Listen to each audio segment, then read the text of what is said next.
When I say the Dark Trio, does it ring any bells? Some of y'all might realize Chainsaw Man is a part of that, and a lot of y'all gonna realize JJK part of that. But it's really that third one that got me thinking, why don't people fuck with Hell's Paradise? Cause I watched the first season and I think it's heat. So I guess my job today is to put y'all on game. So without further ado, let's get right into the bit. Before we get into the little spicy bit I want to talk about, let me give y'all some lore. Long story short, a group of prisoners are given a chance of freedom, and the task they have to complete is something out of a fairy tale, bro. You gotta find the elixir of life. And here's the thing, they already know what island it's on, but that island, even the flowers will kill you. There was only one person that ever returned from that island, and this is how he showed up. But there's not much of a choice. Either go do the job or rot in prison, man. You choose. Our main character's name is Gabimaru. He's a legendary assassin, and he's also one of the prisoners given this chance. Before they go to the island, each prisoner is paired up with an asaimon, which is also known as like a guard, but like a with like real sword skills, you know what I'm saying? They do this so the prisoners don't get an easy opportunity to just escape. And when they finally get on the island, they quickly realize everything on this island is here to kill us. But I'm not here to talk about the brainless monsters they fought. I'm here to talk about the immortal ladyboys. So Gabimaru and his asaimon just got done setting the forest on fire just to beat this goofy ass giant.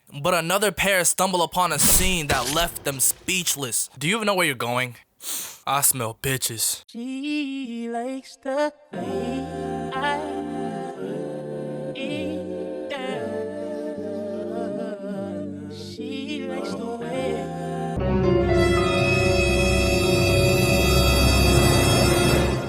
So humans found their way on my island. And that made Chobe real curious, and then he asked, so basically your bitch ass not human. And then the pink haired lady just jumps in the convo and asks if they want to join in. Like, what, my nigga? The blonde girl shuts that shit down instantly. She was not having any of that. And then she starts to transform. And when I say transform, I don't mean no Super Saiyan Bankai-esque shit. I'm talking about she transformed into a man. These niggas were raised right. They got into attack formation the moment they realized it was a man. And on the other side of the island, Gabimaru and his crew found what seemed to be an abandoned village. And while they're there, Gabimaru notices somebody was watching them. And whoever it was took off, and Gabimaru chased after him. And as Gabimaru was chasing them, he caught up and grabbed the hood and took it off. And then he realized it was just a little girl. And as he was realizing this group motherfucker come out the cut and swings a stick at this and the little girl takes the opportunity to escape again. But Gabimaru was not letting that shit slide. I am Groot! Shut your bitch ass! Y'all handle that nigga. And Gabimaru's asaimon decides to chase after him. While Gabimaru's chasing her, I'm starting to realize this girl got some real skill, gang. She navigating these branches like Prime Leaf Shinobi. Gabimaru finally caught up to her and grabbed her hand, but she was having none of that. Ooh, that brother's floating in the air. How could his hands do this? Damn. The little girl's still on the run, but Gabimaru's asaimon is still chasing her. But the little girl abruptly stops, and the asaimon thinks she gave up. But little did she know she was about to get hit with the meanest straight ever. But Gabimaru saves her in time, and Gabimaru felt this shit right through his whole body. Look at the power this little girl generated in that one punch. But that was the last straw. Gabimaru was done playing with this little ass kid. He grabbed a whole bunch of vines and tied her ass up real quick. After this, she started crying, and then Gabimaru just let her down. Groot got his ass beat, but in exchange, he said, let her go and I'll tell you whatever you want to know. Not only that, he invited them back to the house for some food and a clean ass bath. When they got to the house, Gabimaru instantly presses him for more information. So is this shit even real, bro? Hell yeah, I drank out that hoe. Look, I'll show you. See, I don't got nothing to lie about, nigga. Where do I find that shit? Not gonna lie to you, the way you talking to me, bro, it's not sitting with me right. Did I ask you how you was feeling, nigga? You so right, big bro. What was I thinking? All you gotta do is go into the middle of this island, and there's a little well that has this water we call Tao. But I gotta warn you, it's guarded by these immortal ladyboys that will kill any human that they see. What the fuck is a ladyboy? Then it switches back to the brothers, and we see one of the ladyboys with the top of his torso sliced off. But then we see this start to regenerate. A nigga like me would never sit there watching this nigga regenerate. I'm already out of here. I'm running. But Chobe felt like he had this shit in the bag. He rushed him with his sword, but it got stopped with one hand. Bro, we didn't even see these niggas fight. It just cut back to these niggas laying on the floor, and the ladyboy is just dragging Chobe's lifeless body, bro. This shit is beyond disrespectful, my nigga. He ends up throwing them both in a well, and come to find out, this is the well that makes the Tao. So the ingredient for eternal life is a human life. So when Toma realized this, he rushed to go save his brother so he doesn't turn into a mini shield. Then we switch to another pair, Noodle Guy and Tenza. These two are chilling on the beach trying to figure out a way to escape the island, but out of nowhere they get pulled up on.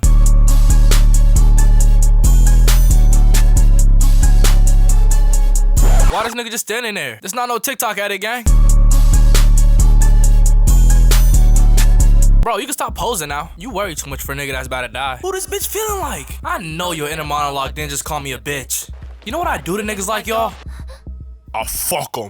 Once they heard this shit, nigga, they skedaddled. But the lady boy just appeared in front of them and without hesitation blinked that sending him flying into a tree. Noodle guy tried to rush to his aid, but the lady boy was not letting that happen. The lady boy was straight swinging, but Noodle guy was hitting some clean backflips. Okay then, Sporticus. The Asamon played dead until the lady boy got close enough to attack, and he hit a direct hit to his eye. But this lady boy is so broken, it regenerated right away. And if you don't think that's broken enough, the Asamon sliced his body into pieces. Like, let's be for real. Look at this body. Ain't no way you coming back from this. The Asaimon didn't want to take any chances, so they just ran as soon as they could. But what happens next is absolutely terrifying. The ladyboy catches up while her body is still regenerating, so they have no choice but to just stand and bang. But in the nick of time, a sword took off the ladyboy's head, and it turns out Tenza's master was the one that saves them. So they instantly start running. They ran until they found somewhere far enough they were safe. And once they're in the clear, they start chopping it up. I ain't gonna lie to you, that shit's stupid. Nigga, I'm running until the next day. Fuck out of here. And who would have thought their convo got interrupted? Look how scared these niggas look. The master jumps into action and saves them, but the lady boy is so fast his neck got cut. Tenza wanted to slide for his master, and I understand that. That's some real nigga shit. But after one fight, she got used to this nigga moves. Look at how she weaving him. He tries to lock in, but it's the same difference, bro. The lady boy steps in face to face so she can say this: don't bring a sword to a blick fight.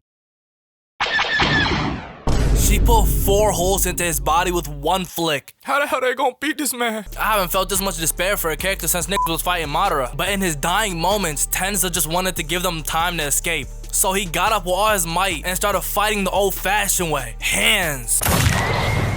He hit her with a 2-piece, knocking her straight down to the ground. Then he got on top of her and started wailing on her, but it wasn't enough. The ladyboy just blicked him in his gut. GG's. I respect how bro went out, but the master wanted to help so bad, but he knew he did what he did to give him a chance to run. So that's exactly what he did. Let's have a moment of silence for my nigga Tenza, man. Bitch, fuck your homie dead. Fuck your homie dead.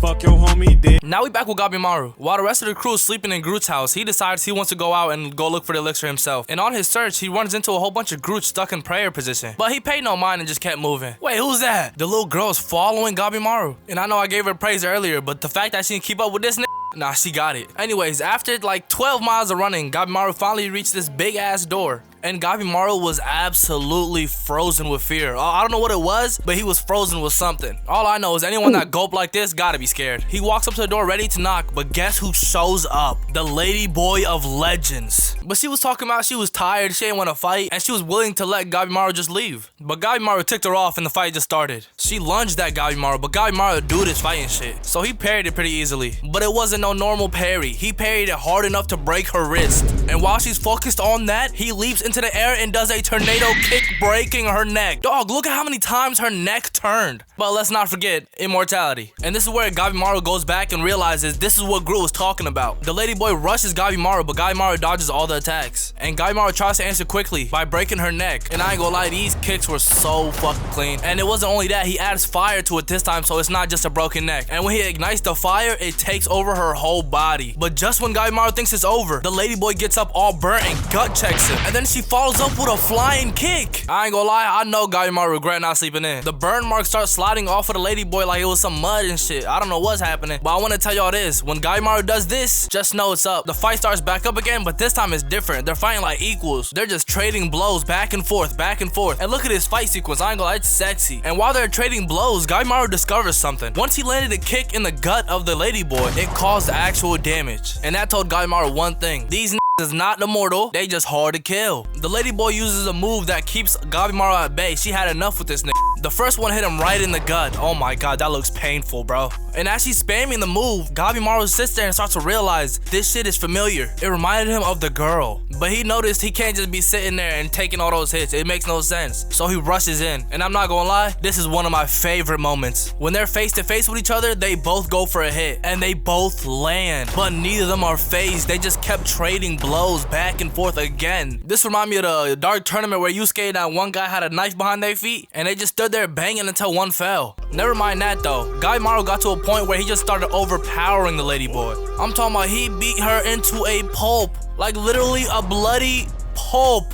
But as he stood over the body he thought was dead, it smiled at him. And the ladyboy just started to transform into a flower monster or whatever it was. I feel bad for Gabimaru, bro. I know he want this shit to be over. But now he's dealing with a monster that looks like it's like 30 to 50 feet tall, bro. And I'm not gonna lie to you, the transformation looked ass. This shit looked gross. I'm not gonna lie to you, bro. I wouldn't even be scared of this. I just bring a tank of pesticide. Go fat. When the flower president and Gabimaru starts fighting, you can easily see Gabimaru stood no chance. My guy was getting his ass handed to him, bro. No matter what he did, it was a counter, like instantly countered. It got to the point where Gabimaru got captured in the grasp of the flower guy, and he's getting the life squeezed out of him, bro. But he has this one wake up moment. He locks in, and he sets the whole plant on fire, forcing it to drop him. But it wasn't enough, and the plant charged up his last attack to kill him. But guess what? The little girl appears and tries to help him. She made a bubble covering her and Gabimaru, and she used that to escape and get him to safety. What a real one. After Gabimaru almost died, the crew finally realized he was missing. So they started a little search. But once they reached the gate that Gabimaru was at, it opened right up for them, and they were met with such a beautiful sight. A straight gold walkway with gold Buddhas, gold arches, gold coins on arches. It was just a sight. But all that went out the window when they realized someone was standing there. And without saying a thing, the first thing he does is take off Groot's head. Don't worry, ladies. I'll be taking care of him. Y'all know damn well his fat ass ain't helping y'all. Uncle right here is probably your best bet. Don't worry, ladies. I'll make sure to protect y'all. Who the fuck is Anko? And Pinkhair wanted to test Fat Bro to see if he was all bark and no bite. So while Fat Bro's in his stance, Pinkhair rushes Fuchi and point blank blicks her ass, making Fat Bro look useless. And honestly, I thought Fat Bro was useless. But I was wrong. I guess when the huzz is involved, he just locks in. Because when the Pinkhair guy is just flexing, he slices off both his hands. And then he goes for the legs. And before he could even regenerate, Anko decides to jump in and she uses her little head jutsu. And no cap, this shit does not look effective. It just look like she got bukai. But boy, was I wrong. It was more than effective, bro. She tore bro into pieces. It's too bad he can regenerate, because that's exactly what he did. And he started wreaking havoc. It didn't matter what they tried, no matter what damage they did to him, he would just regenerate it. But then Fuchi locked in. British hood breathing. Second form, on guard.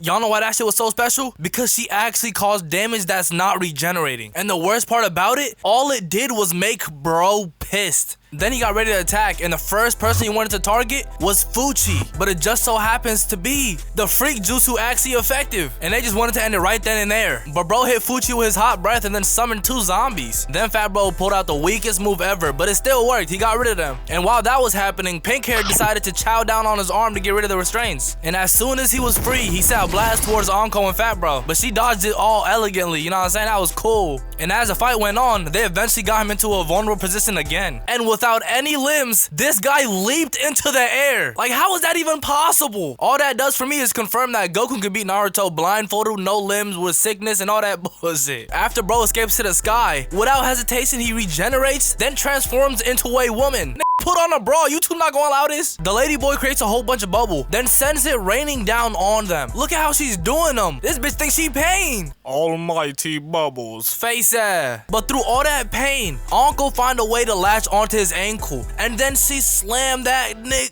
I can't be saying that no more, man. She slammed to the ground. It ain't do much damage, but it put her in a position to get attacked. And Fat Bro took advantage of that. As soon as he tried to turn into a man again, he stabbed him through the shoulder. And he held him down in time for Fuchi to get there. But like, why is she running from so far, man?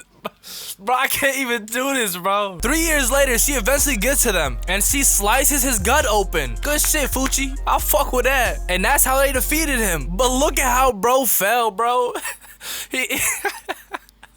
He was arsed up in his deathbed, bro. That's tough. That's tough. And after the fight, they just sit there and just like chill. They get the energy back, bro. Like, they just went through a lot. Y'all can't even like lie. And while they're chilling, they give Fat Bro a flashback. And you know what happens when people get flashbacks, bro? Like, let's keep it real. It's never good. Anko sees a whole bunch of flowers growing on the ladyboy's body, and she was asking about it. And while she's turned around, one of the flowers lunge at her, and then Fat Bro saves her. He took the bullet for her. And then we find out he low-key low-key had a crush on her the whole time, bro. Too bad, bro, because that little flower did so much damage. I can't even explain it. Just look how it left him. He got flowers growing out the top of his head. And if that's not bad enough, remember when Gabimaru was fighting the ladyboy and it transformed? Yeah, this one did the same exact thing. And while they're sitting there pondering, wondering what the hell just happened, the flower monster had enough and it just wanted to end it. So it built up a crazy attack and just sent it their way. Watch out, watch out, watch out!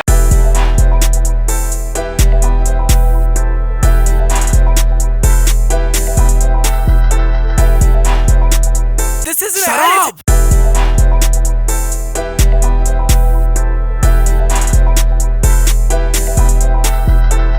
Damn, y'all gonna hate me for this, but the new season coming out and I want to save this fight for the next part. So y'all gonna have to wait a little bit. Not too long though. The next video is gonna come out next week though. And I want to thank y'all for 10K, but I can't even do that anymore because we're already at 13K. So thank y'all for 13K, bro. Y'all are actually crazy, bro. This shit moving way too fast for me, bro. Thank y'all.